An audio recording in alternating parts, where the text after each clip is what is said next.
PS case number 211/21 under section 21C oblique 24/29 NDPS Act এইটো দিগান্তত মানুহ ধৰা হৈছিলে পৰিদিনত মানুহটো ৰিমামত আনিও ৰিমাত অহাৰ পিছত তাৰ লগৰীয়াবিলাক তাৰ লগত জড়িত মানুহ ডিমাপুৰ ফালে আছিলে সেইটো দেখাবৰ কাৰণে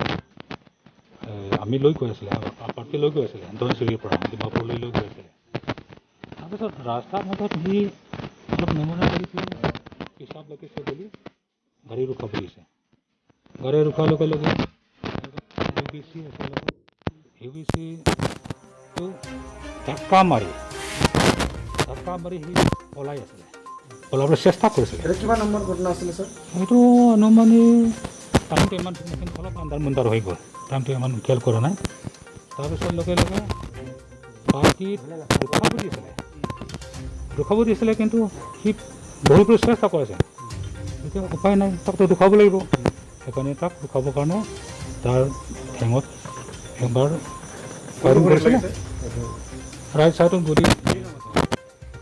এনে যিটো আপুনি ক'লে NDPS কেছটো কোন তাৰিখৰ আছিলে এই কেছটো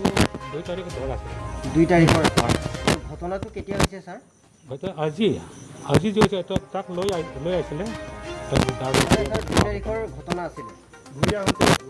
নাই অলৰেডি কেছ ৰেজিষ্টাৰ হৈ গ'ল কেছ ৰেজিষ্টাৰ কৰি তাক মানুহজনৰ নাম কি আছিল আলতাফ হুছেইন ধনচিৰিৰ পৰা ডিমাপুৰ লৈ যোৱা অৱস্থা মানে ধনচিৰিৰ পৰা ডিমাপুৰ লৈ যোৱা অৱস্থাত তেখেতৰ ভৰিত ভৰি লাগিছে সি পলাবলৈ চেষ্টা কৰিছে পেচাব লাগিছে বুলি পেচাব কৰিবলৈ মানে সি নমুনা কৰি তাৰপিছত গাড়ী ৰখাই দিছে গাড়ী ৰখাৰ লগে লগে সি পেচাব কৰিম বুলি নামাৰ লগে লগে এজন যুৱ নাম্বাৰ UBC যোনে তাক ধৰিছিলে লগত মানে মেকআপ লগত আছিলে তাক ধাক্কা মাৰি পেলাই পলাবলৈ চেষ্টা কৰিছে এইটো কাৰণে হৈছে মানে এতিয়া তেখেতক কি মেডিকেল কলেজত ভৰ্তি হৈছে কি নাম আছিল ছাৰ